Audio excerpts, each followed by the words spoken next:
Speaking about remains of ancient advanced civilization in Africa, everybody thinks about Egypt only. But there is much more than that. Let's visit a village in Ethiopia. It is called Yeha. The ancient ruins that are found over there show amazing building quality. The sides of the stones or the geopolymer blocks are digitally perfectly even and smooth. They are polished. In the official mainstream history of Ethiopia, there is no culture at all that possessed any knowledge of geopolymers. And even if you argue that this is not a geopolymer work, but it is actually stonework, then it gets even worse. By worse, I mean worse in terms of credibility of this mainstream history, because to polish and cut such huge blocks, they may look small on the video, but they are 2.5 meters long, some of them. To polish and cut them, you need high-tech equipment. This is not possible with primitive tools, and what to speak of copper tools. Let's see who was there in Ethiopia according to the official history. We read about the Habesha local people. They do not possess advanced technology, and other Afro-Asiatic speaking communities that are listed here, and they're all more or less primitive people. They do not even know what is geopolymer, what is artificial stone, nor they have any knowledge of sophisticated machinery that could cut and produce and polish to perfection large stone blocks. Also, the building style of these megalithic structures, there are a few of them in Ethiopia, is very similar to this that is in Yemen. These photos are from Yemen, just for comparison. And by the way, it is absolutely same in the Temple Mount in Jerusalem, in Cambodia, in Turkey, in Peru, as if the same builder made them all. But this builder is not at all present in the current history of Ethiopia. Why? Not to even mention the enormous obelisks in Aksum, the capital of Ethiopia. They are much bigger than the famous Egyptian obelisks, and even with our so-called advanced technology nowadays, we cannot erect them to their previous glory. We had to do it in pieces. We couldn't do it at once. And again, not only the weight of the obelisks, but also the technology that was used in cutting them is far beyond the reach of any primitive tools, no matter how many millions of slaves were laboring for hundreds and thousands of years. These achievements are simply ignored by those who write the mainstream history. They do not mention them, pretend that they do not exist, and continue writing only about mud huts. Even in the Middle Ages, people were still aware about the true history of Ethiopia. That's why this medieval cartographer depicted the ruler of Ethiopia as typically what we are used to call a European-style king. Mainstream historians are trying to create the impression that this type of culture was invented and evolved in Europe, but in reality it was a worldwide phenomenon. Ethiopia was part of the empire of the survivors, even in recent times when Christianity was present. And that is why we see megaliths in the same building style as all over the world, where the empire of the survivors had one world culture and was building everywhere in the same style. And because the Caucasian people, blonde, tall people who brought this culture to Ethiopia mixed with the locals, that is why still some of the tribal people till date have crystal clear blue eyes and light hair, which is not natural for their race. This ancient writing of Ethiopia is basically Slavic European runes. Also, the local people of Lalibela, where the famous stone temples are located, still remember that during the religious processions, white gods would come and join. Caucasian people, tall, with blonde hair and blue eyes.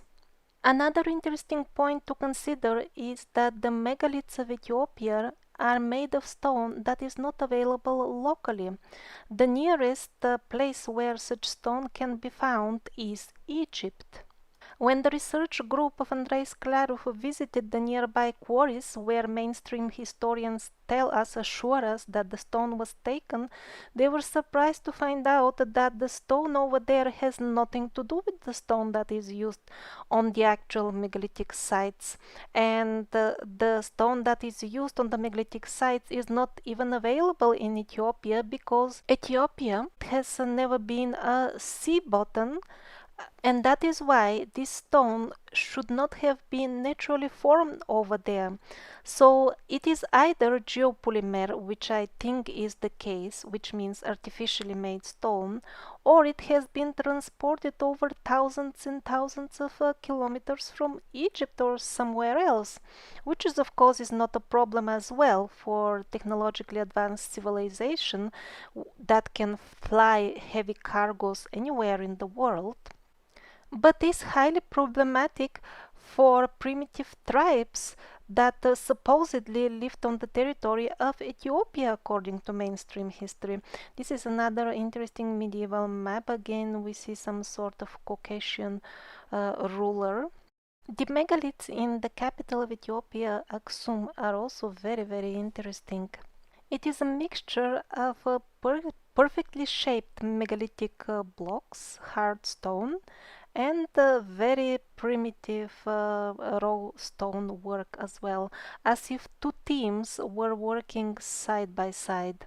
And that could have been very well the case. Just see, they're mixed. It's not that the primitive was made on the top of the better foundation, the better older foundation. This is a very good example. It seems that the survivor builders were putting their megalithic polygonal blocks.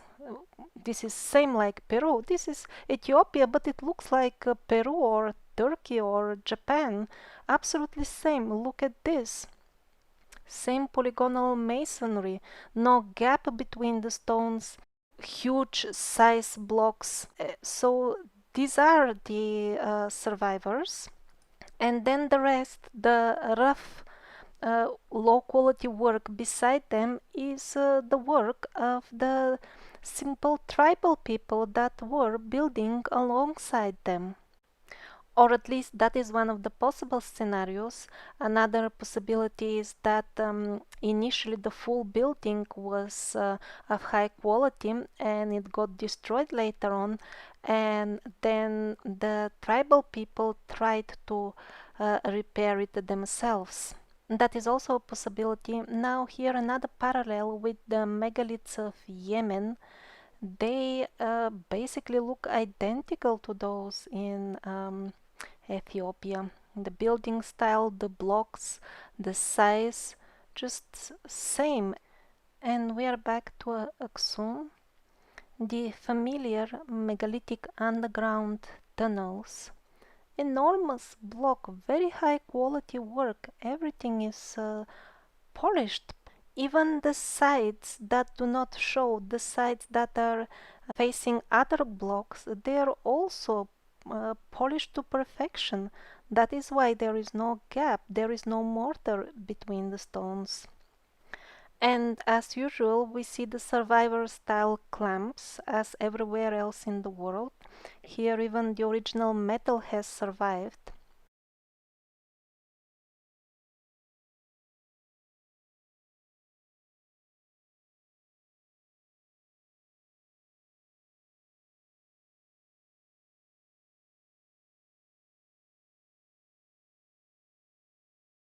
Credo Mutwa is an official shaman and historian of the Zulu nation. He's a widely known and respected person in Africa, and he still remembers the original history that people had before the new history was introduced by the West European colonialists. The original native history, as Credo Mutwa remembers it, is much more credible and corresponds well to the artifacts found in Africa. And the history is that white gods with blue eyes, tall figures, and blonde hair were visiting regularly and were helping the local people. They were called Mzungu in Africa, and on these photos you see that they were present all over the world. These are their depictions from all the continents and everywhere the same.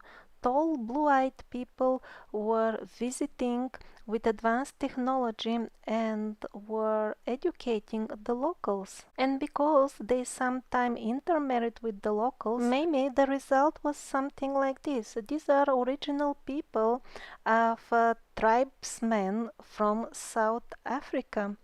Well, these men, they look kind of mixed maybe, don't they?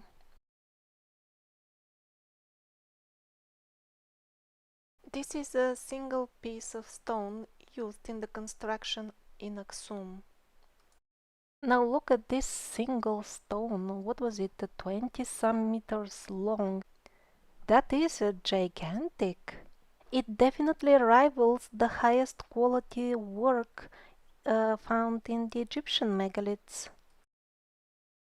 Is the actual quarry from where the mainstream historians assure us that this stone was taken. Well, it is a completely different color. It is reddish. Look at the megaliths. They are whitish and dark, like black. That's not there at all in the quarry. Actually, the so-called quarry is just few steps, very small, and this red stone was only used in the primitive work that we saw in the castle on the top of the perfect blocks. By castle, I mean the one in Aksum. You see the red stone in the primitive masonry? That is taken from the local quarry, but not the big blocks. They are of other constitution. And these are the famous stone churches of Lalibela, again Ethiopia, that were carved in the solid bedrock. In supposedly just a couple of years, the full work was completed. Actually, the walkways around the churches are sometimes 10-15 meters wide. Doesn't look like primitive people could have done this, especially in such a short time, because this is enormous work. According to the local people, the local king who ordered these churches to be carved, had astral contact. He felt into other state of consciousness and was contacted by the white gods, who told him how exactly to build the churches and where. And also, according to this legend again, the local African tribal people were working during the day, and at night the angels were helping them. Well, that certainly makes much more sense, and then it is possible indeed to complete this task in just a couple of years. And here you see the swastika symbol. It is sad indeed that this most ancient symbol, the swastika, one of the main symbols of the survivors, was adopted by the Nazis, who had nothing to do with the qualities of the culture of the survivors. They were just the opposite, actually. I hope with time the swastika will again take its rightful place as symbol of prosperity. And it is not just Ethiopia. All over the continent of Africa, we find the ruins and remains from the time of the Empire of the Survivors.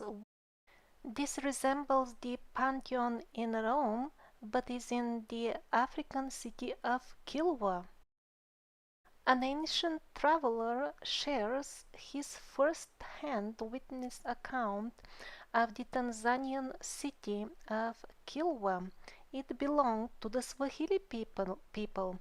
Ibn Battuta says that's the name of the traveler. He describes it as one of the most beautiful and well-constructed cities in the world. The wall of it is in elegant build, he says. Nowadays, the ruins are complete with Gothic arches and intricate stonework. The culture that mainstream historians are trying to convince us that evolved in Europe or around Europe was actually worldwide and belonged to all people because it was given to them by the survivors of the previous advanced civilization. Another example, Timbuktu in Mali.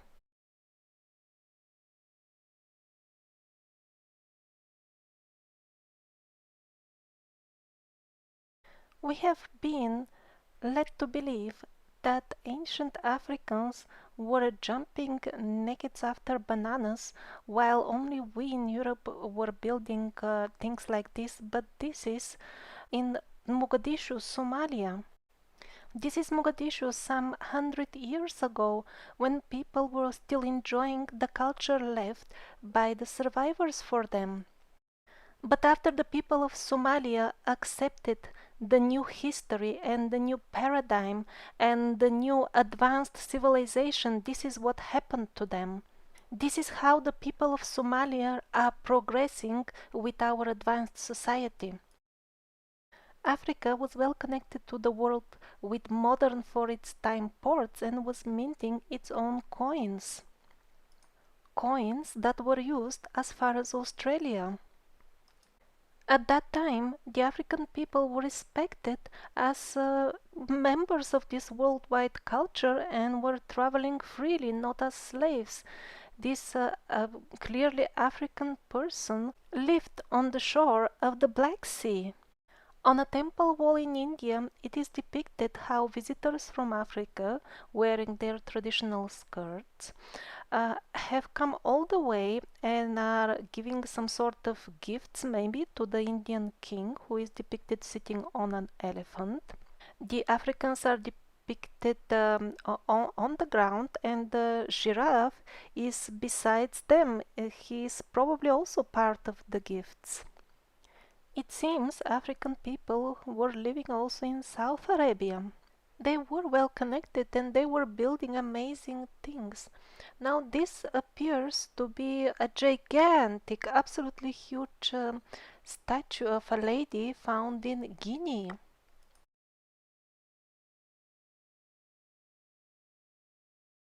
Now, this piece of beautiful blue geopolymer, or in other words, man-made stone, is from Sierra Leone. Mm, Our laboratories today cannot even figure out how did they color it, how did they make it.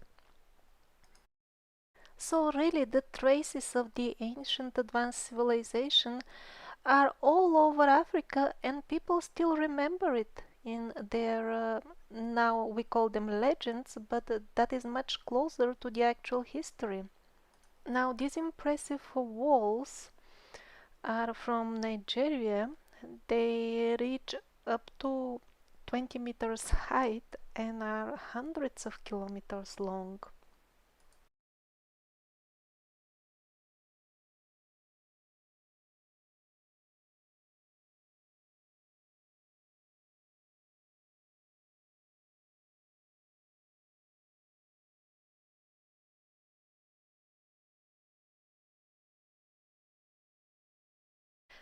Now this is interesting. It is still in Ghana and so much resembles the so-called kurgans found in Europe and Asia, and also in some way the Inca and Egyptian ones.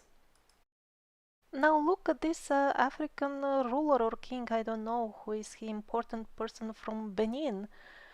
He looks exactly like European, his color and hat and outfit, everything. Well, in general, I must say mainstream history is being quite unfair to the African continent, presenting them like semi-dressed people without any culture and living only in mud huts, while the civilization that we have is attributed only to the Europeans who supposedly came up with it. No, they did not come up with it. We all inherited it from the old civilizations. This doesn't look like mud hut culture to me. It's from Sudan.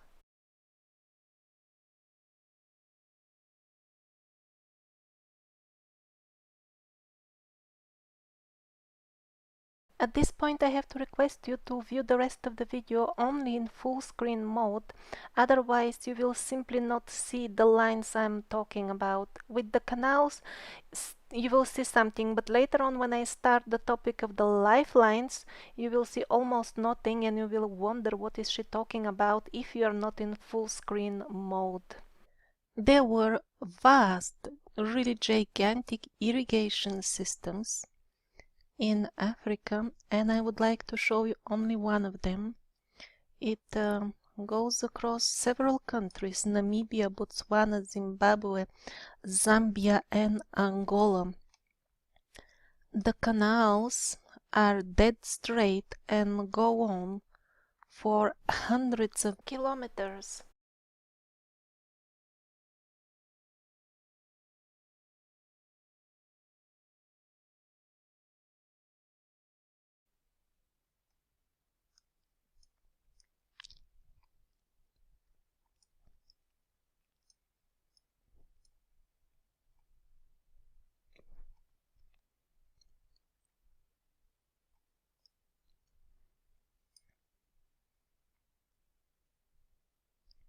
Now this is just one single canal. It is half-kilometer wide. This is just huge.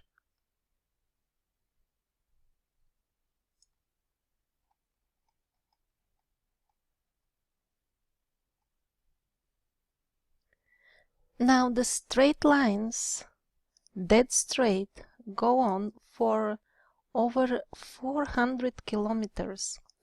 And I even haven't marked all of them. This continues here as well. These are also canals, so it is much, much more. Yes, much, much more. Hundreds of kilometers. Was this made by primitive people living in mud houses and carrying the earth in baskets? I personally cannot believe it because, first of all, the amount of time invested, if somebody starts calculating, will reach a dead end to start with. And second of all, if the work was done on ground level, most likely it would have followed the peculiarities of the terrain below it. But we don't see that. We see the lines continuing straight through uneven surfaces on the ground. And that makes me think that most likely this was done from above with some sort of equipment that we don't know about. Now here we see how the irrigation canals cross some sort of, well, not mountain, but some sort of elevation. So let's see how it looks on lower level.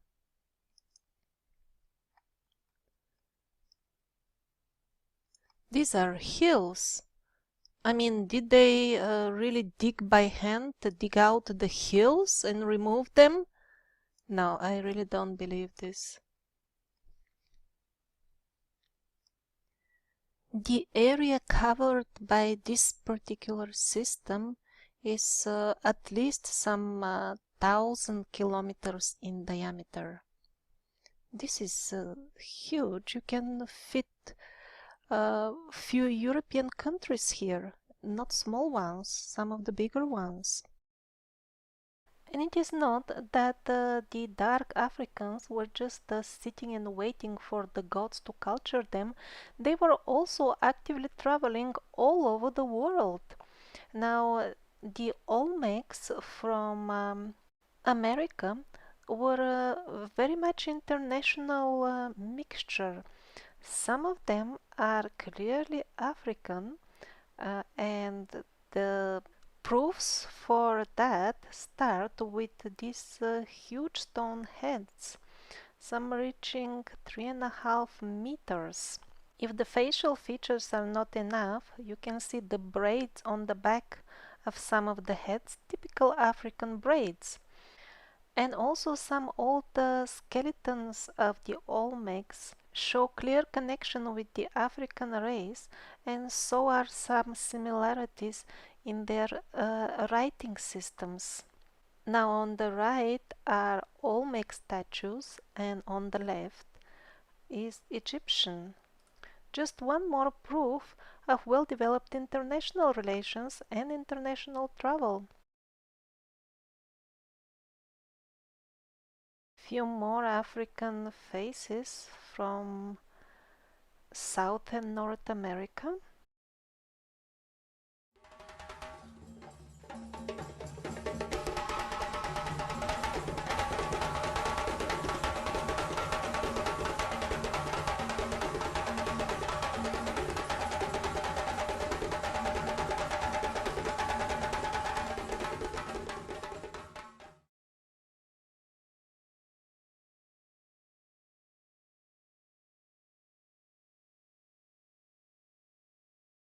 African elephants, which never existed in South or North America, are found in various locations.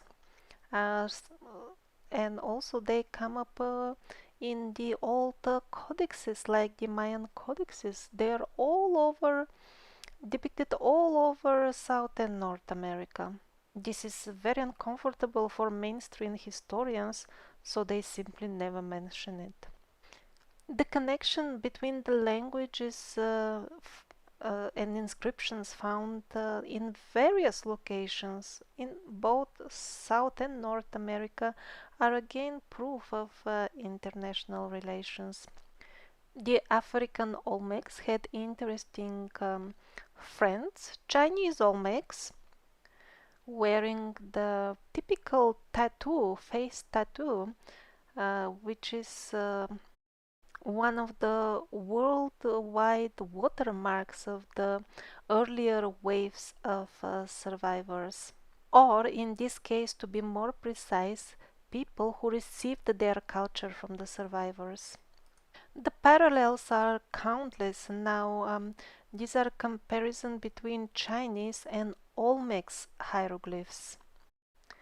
Now we have successfully managed to wipe out all Aztecs, which makes it very easy for the mainstream historians to tell us that they looked like native people, like Native Americans, but the photos show otherwise.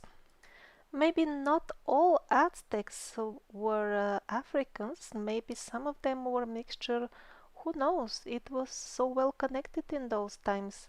Now this is old painting from North America, and here we see people of different color. And all this is very much pre-Columbian stuff. Now this is an excellent compilation of various photographs showing that Africa was part of the one world culture that was inherited from the Atlanteans.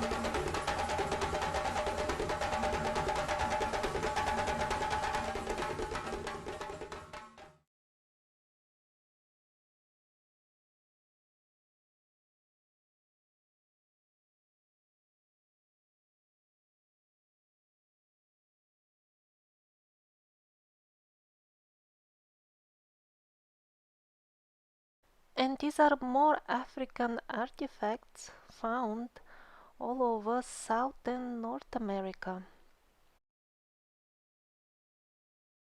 Now these are Dogon cliff dwellings, again from Mali. And these are cliff dwellings from North America belonging to the Anasazi tribe. Other African cliff dwellings called Tellem. Maybe these similarities are yet another hint that these cultures did not develop independently as mainstream history is trying to assure us. Dogons are very interesting people. They claim that they have connection with the beings from Sirius, the star Sirius, and it is not just vain claims. They have proven it with astronomical data about Sirius that they could have not obtained within their primitive way of life otherwise, unless somebody has given it to them. Till nowadays, the modern so-called advanced astronomers rediscover and confirm again and again the connection that the Dogons have about Sirius. And it is not only the Dogons, in general, people in Africa, the shamans in Africa still keep the connection with the other dimensions opened. In a way, they're one of the best keepers of the old knowledge about the interdimensional capabilities of the human being. In other words, in some remote areas that are not yet poisoned by the parasitic paradigm of life, the shamans and even the general villagers are still aware how to get through the curtain between dimensions and how to get in touch with the astral world on the other side. While the people in the so-called more developed countries are usually much more brainwashed that the astral world doesn't even exist. And of course, if there is nobody out there, whom are these shamans contacting anyway, if there is nobody even to contact?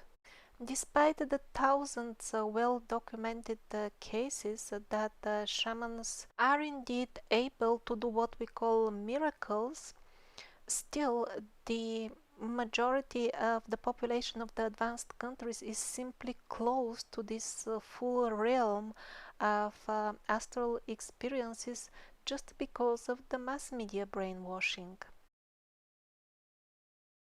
And yet another medieval castle, again in Ethiopia.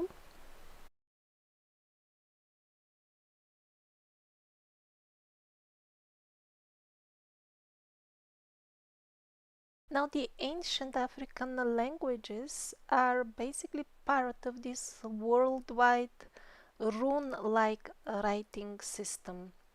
And the mainstream historians are so busy finding the differences between the different types of runes and giving them completely different names so that they look like a completely different writing system.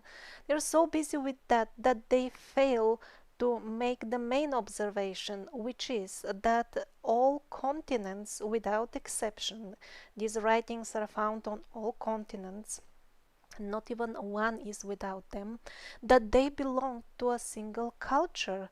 How is it that they are assuring us that everybody evolved independently and was discovered at some point by the colonialists, and yet they were all using the same writing, even before their so-called discovery?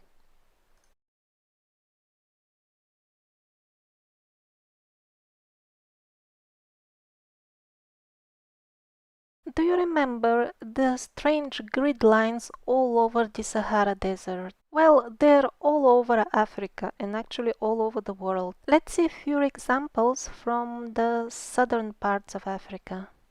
These lines are not modern roads. This is one example. A line, actually, this is a dam and a line next to it. Some sort of farm and modern road here. This is the line.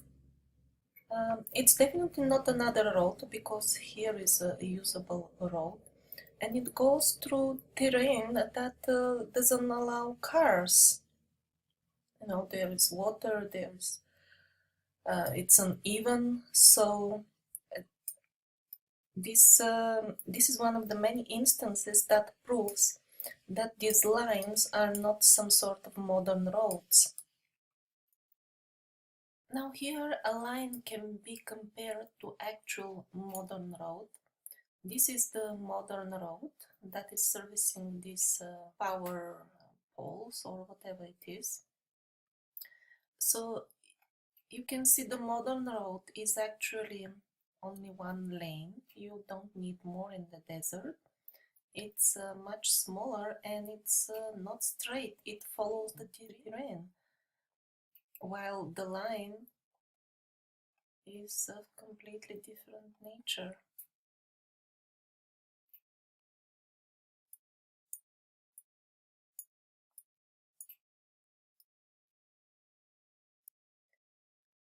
Again, another example that shows that these are not roads. Again, here the lines are crossing terrain that is not suitable for cars, and also the cars would use this proper road.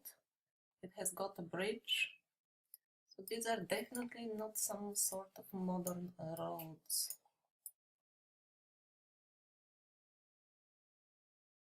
Another example of a line crossing terrain that is not suitable for a road.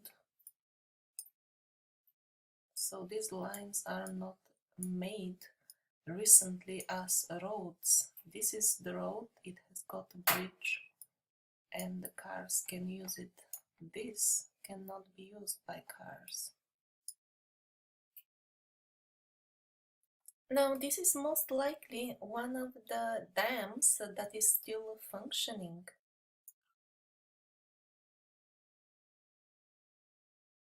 Here we see the lines of the old infrastructure, and of course these are modern houses. Another proof that these lines are not modern roads, you see some sort of unusual crossings and angles out there in the desert. I mean, what is the need of a crossing here? And it's not following the terrain. If it was a car track, it would be like this. You know, there would be no need of these angles. And this is all over the desert where there is nobody anyway.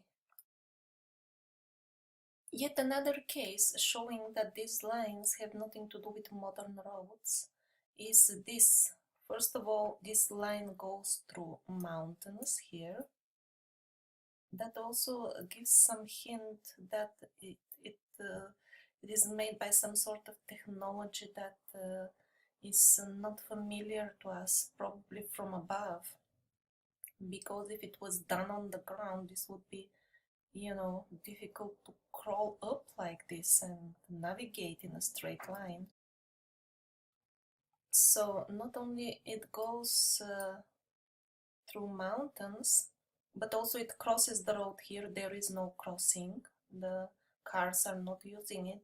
And by the way, all of the roads are probably Most of the roads in South Africa are probably placed on the existing infrastructure on the top. Probably this was a broader line itself. Here are on the side still the remains of that broader line.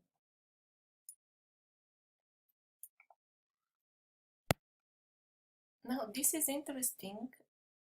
The lines are here on very steep and not hospitable terrain of deserty mountains. This is how the mountains look like.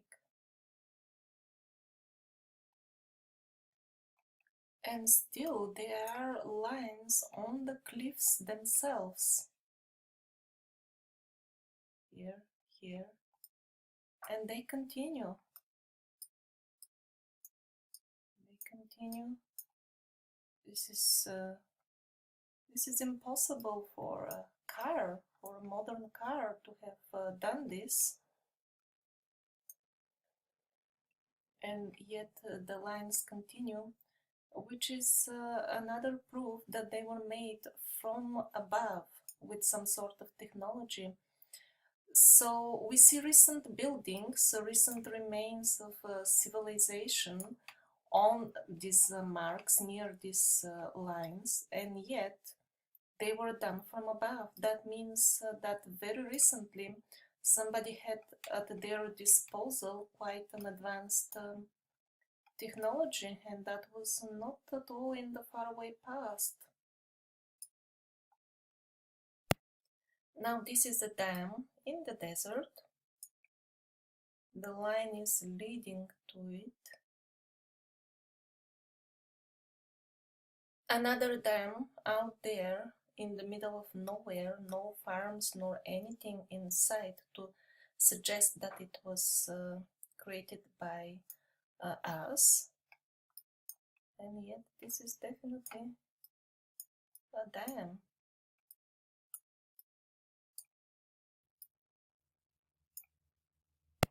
Here again we have the lines all over.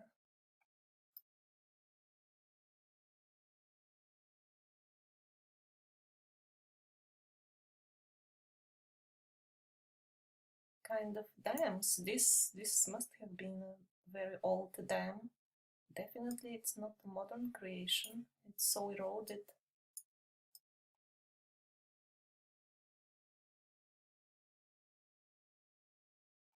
All this is in the same area, smaller dams.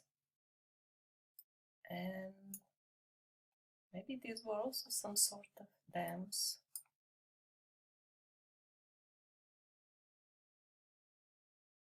The lines again. And yet another dam, far away from any civilization or a road, modern road. I mean, how could have equipment have arrived here to make it? Doesn't seem to have been done by us. The lines continue, of course, everywhere. And this is the dam itself.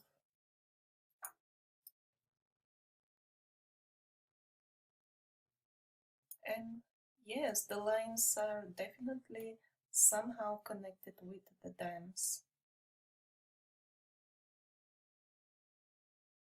And not far away from the dam we can see the remains of their dwellings or whatever.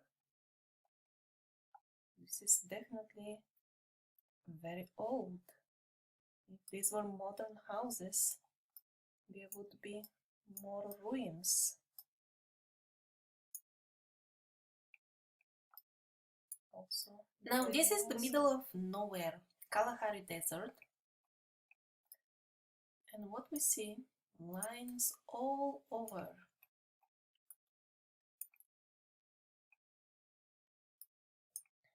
Sophisticated crossings here, miles and miles away from any human activity. But the interesting part here are that the lines are influencing the patches of land. Do you notice this plot? Its vegetation is different than the plots around it. That means that somehow these lines are influencing the nature around. And the very fact that nobody maintains them also shows towards some sort of unknown to us technology. First of all, they were made from above, as we showed already. Second of all, nobody maintains them, and they are still there since so many years. And third, they are clearly showing impact on the vegetation.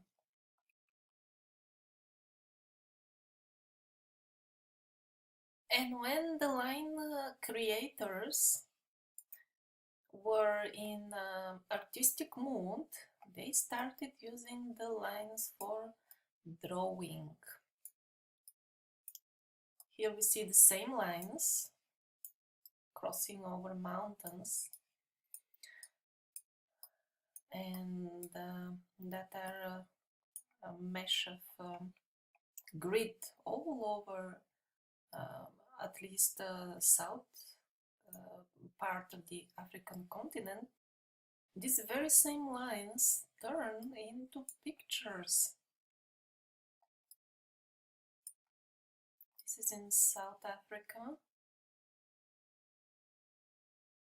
And interestingly enough, these patterns are found on many ancient European and Asian megalithic structures. This very same pattern, it's a very common pattern, and it is combined with Nazca style painting, which is yet another proof of the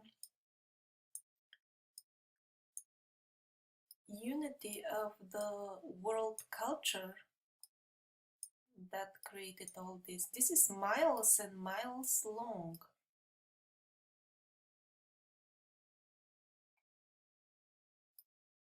But here we see clearly Nazca Lines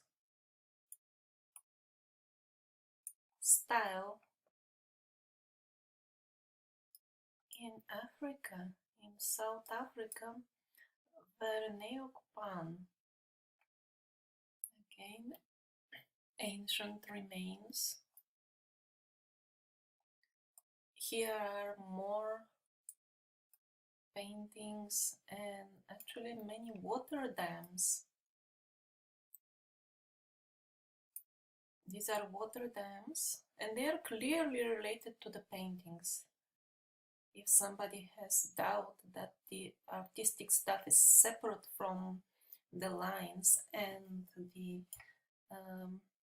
remains of settlements, here is a clear relation. The lines are going parallel to the water dam, most definitely. Many water dams.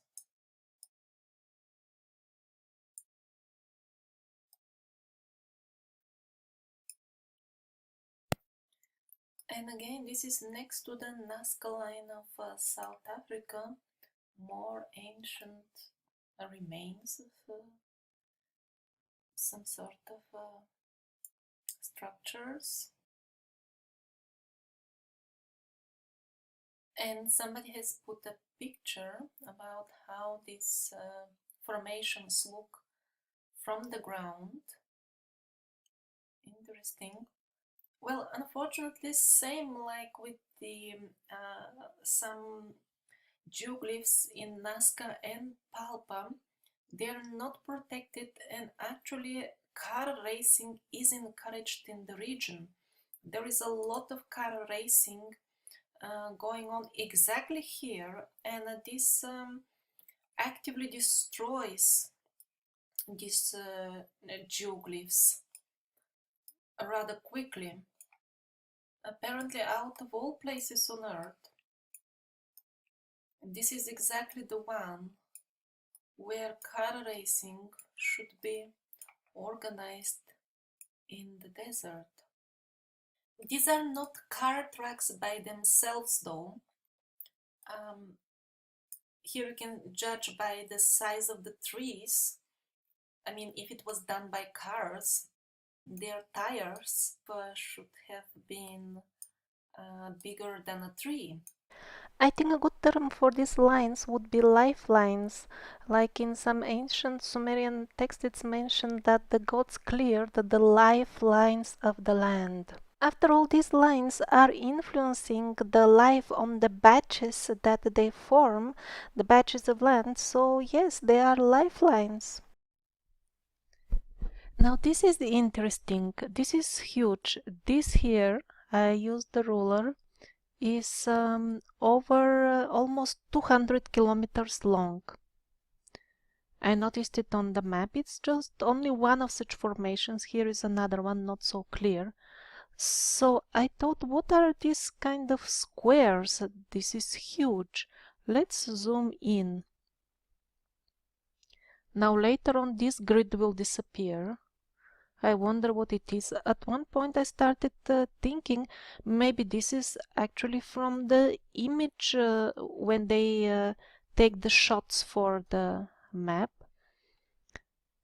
And here, by the way, on the side we see real car tracks. They're not even, they are much smaller, and it's a nice way to compare them with the lines. These are the lines, dead straight for 200 kilometers, and this I really think it's a natural car track made by the farmers. Now this is a line, the straight minor line, but this I think is a natural modern car track. So here we see excellent example how the lines are influencing the nature around them. Here it's more barren, and here we have more vegetation.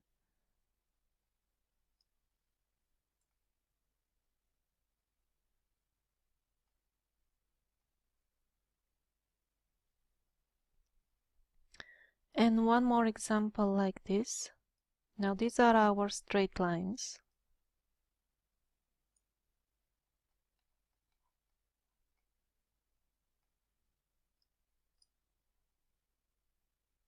So this is not some border where the satellite images meet and that's why the color is different. This is actual line on the ground, straight line, one of our straight lines. And really drastic difference. Nature behaves differently on both sides of the line.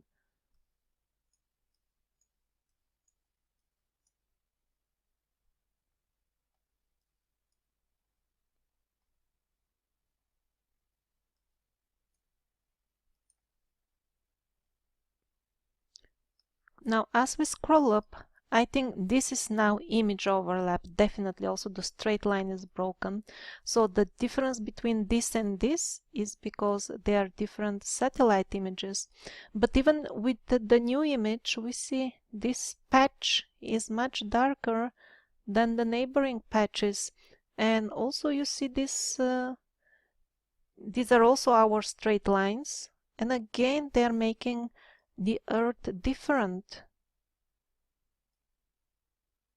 And although they don't have to follow the terrain, still they are connected to things on the ground. Very interesting. Obviously this shape here doesn't need to be here for any other reason but because of this.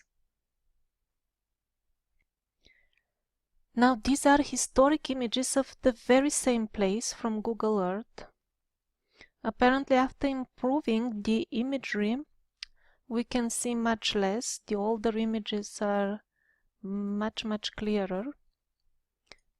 So again we see a patch, and these lines, the lifelines, again we see from here, if we zoom in, natural formation are starting from it. Natural, so are they really natural?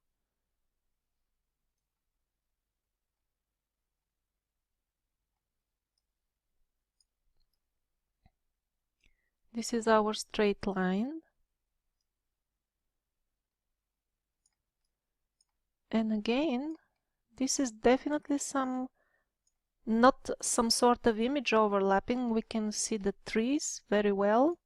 On one side of the line, the trees are growing much more, and on the other, they're growing much, much less.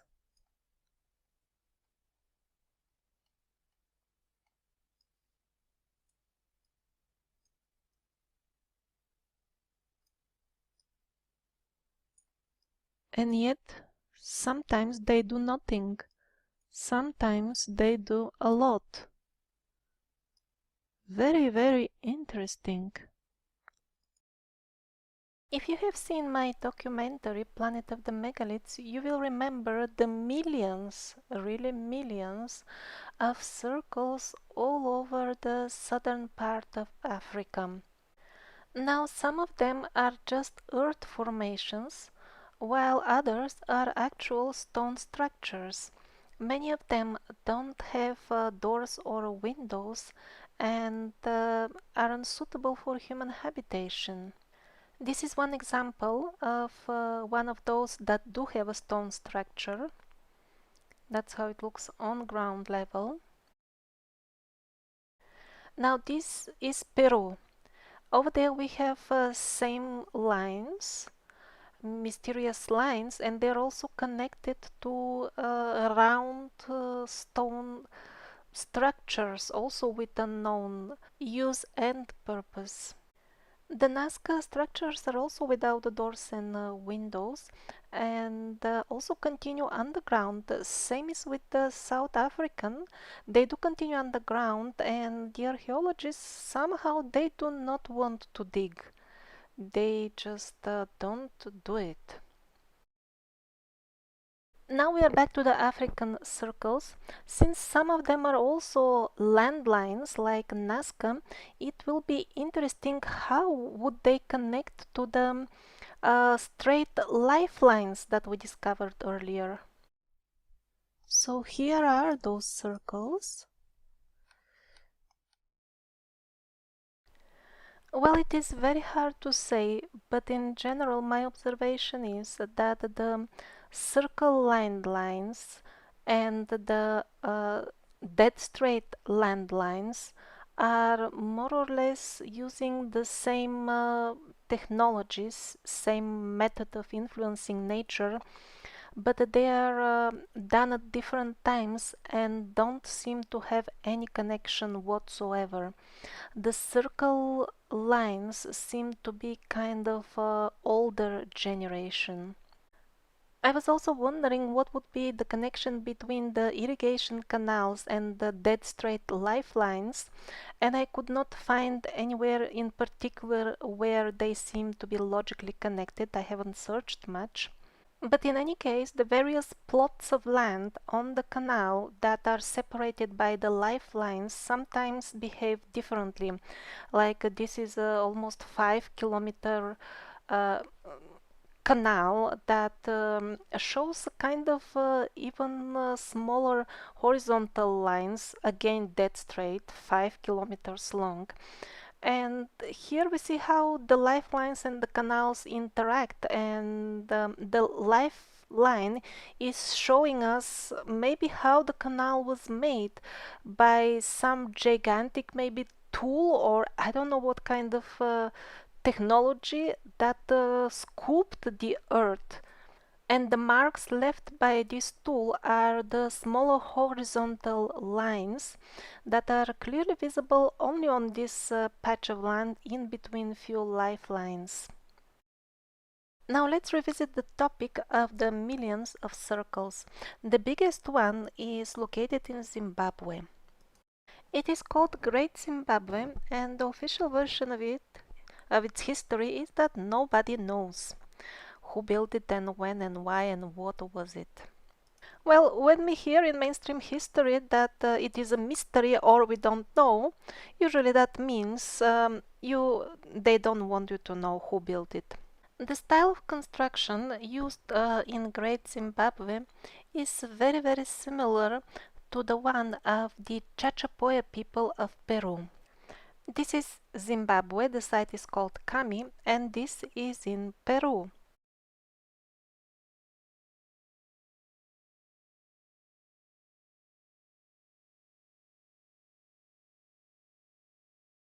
Now the circles in Zimbabwe don't have much decoration, but this is the main one. This is in Zimbabwe, and now this is in Peru. On the right is Great Zimbabwe, on the left is the Chachapoya site from Peru. Now this is the Zimbabwe stone circle, the background picture, and the small ones on the front. They are same round structures from the Chachapoya culture.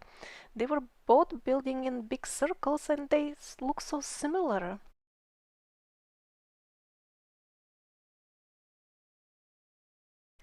Now the bird symbol is considered the emblem of the Great Zimbabwe site. It is definitely the main one over there. So what we have in the Chachapoya culture? Same bird and even the same zigzag pattern. Well, this time it's on the top, not on the bottom. Now this pattern is also found in the Great Zimbabwe site and in the Chachapoya site in Peru as well. Who were the Chachapoya people? They were red-haired and belonged to the Caucasian race. That is clear from their mummies that are found in Peru. We don't have skeletons from the people who built Great Zimbabwe, but we have an interesting medieval painting.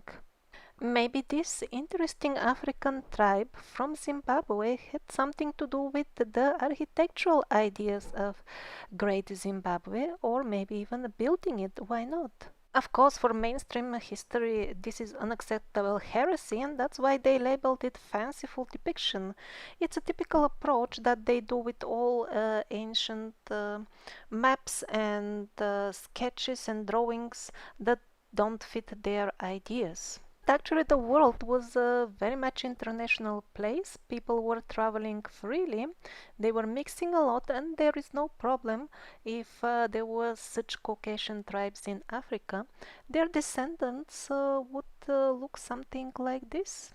Well, so much about the earlier waves of survivors, but what about the last wave? That was in Africa as well, but it is painted in very dark colors, repainted by the mainstream historians. That fairy tale that they're selling to us about the evil Muslims is pure historical fiction. First of all, not everybody who has Muslim sounding names for our standard and writes and speaks Arabic is Muslim. We saw in Egypt that many of those people were Christians, and actually a lot of what we classify as Muslim is pre-Muslim era when Christianity and Islam were one, and the region was still Islam-Christian or Christiano-Islamic, choose whichever you like. Second of all, they were not evil plunderers, although in a degraded state they were the last descendants of the survivors, and they were still keeping some sort of normal life on Earth, and it was the parasites who tried to uh, create such misleading image for them so that their parasitic rule seems to be fair. But if we look at the actual facts, it is exactly the opposite.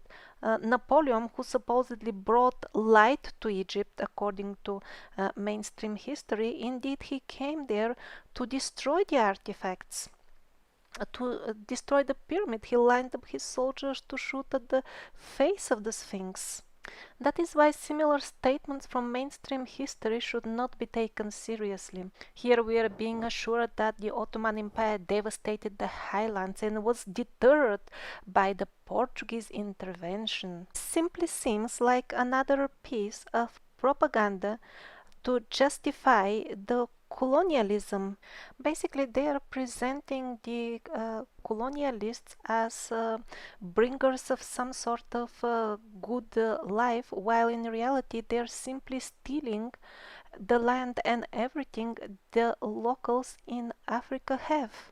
All the riches now in Africa belong to multinational corporations, and behind these sophisticated legal ownership expressions are always hidden actual people who are representatives of the parasitic paradigm and are paid in such a way just to promote this paradigm in the human society. As long as the Africans continue to believe this propaganda that they should surrender their land and their lives and basically everything they have to some foreigners for no reason whatsoever, they will suffer.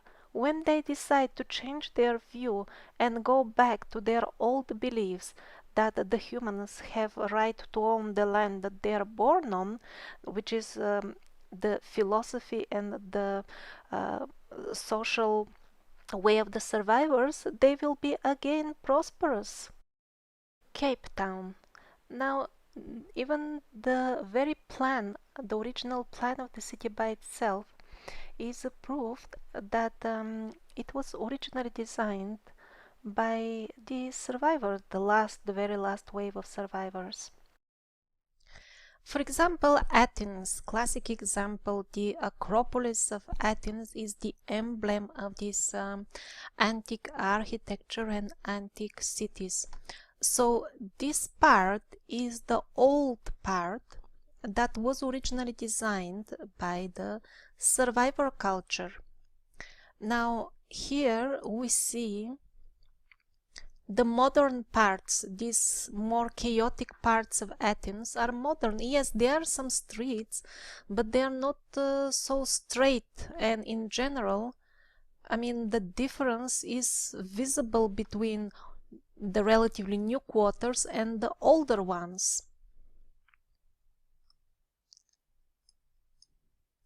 Here there is a small additional newer part.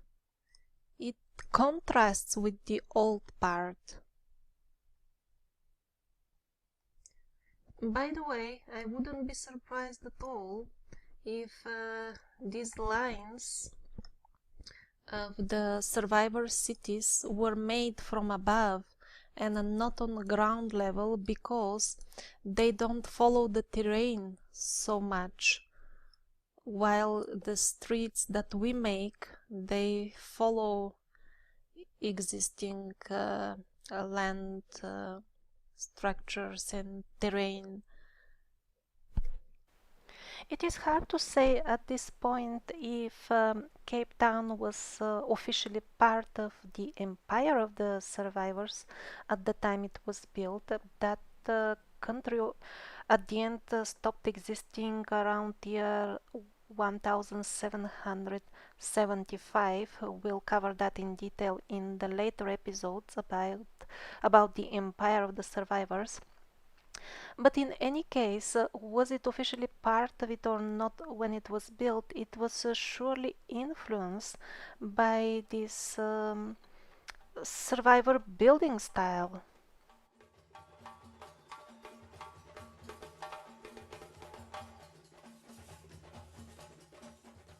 And the same applies for the plans, the straight streets. You see them also here in Aksum, Ethiopia. And also you can clearly see how the older parts that are on the right are much more orderly and have dead straight streets, while the newer ones that are on the left, upper left, they look rather chaotic compared to the good old stuff. Same regular streets in Timbuktu and in Timgat, Tunisia.